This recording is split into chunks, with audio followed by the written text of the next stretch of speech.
Cette expérimentation est la suite de la première manip sur les champs tournants, la création d'un champ tournant, dont le système est exactement le même, c'est-à-dire un système triphasé de tension au niveau de l'alimentation.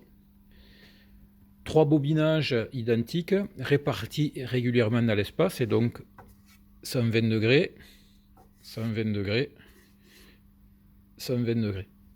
La différence revient juste au niveau du rotor, c'est-à-dire que la partie qui peut être mobile n'est plus une aiguille aimantée, mais tout simplement un couvercle quelconque. Il suffit simplement qu'il soit conducteur d'électricité.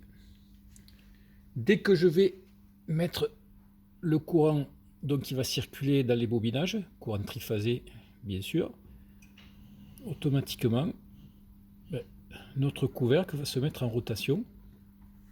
Voilà. Il s'agit tout simplement du principe du moteur asynchrone, puisque c'est juste le fait qu'il y ait induction au cœur du rotor. Induction, pourquoi? Parce que le rotor voit un champ magnétique variable, puisque le champ est tournant.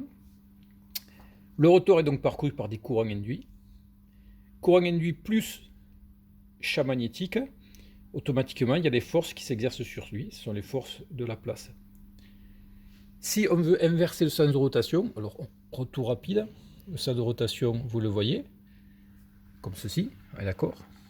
Donc même manip que pour la première.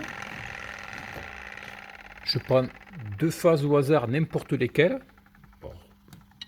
la 2 et la 3 par exemple, je les inverse.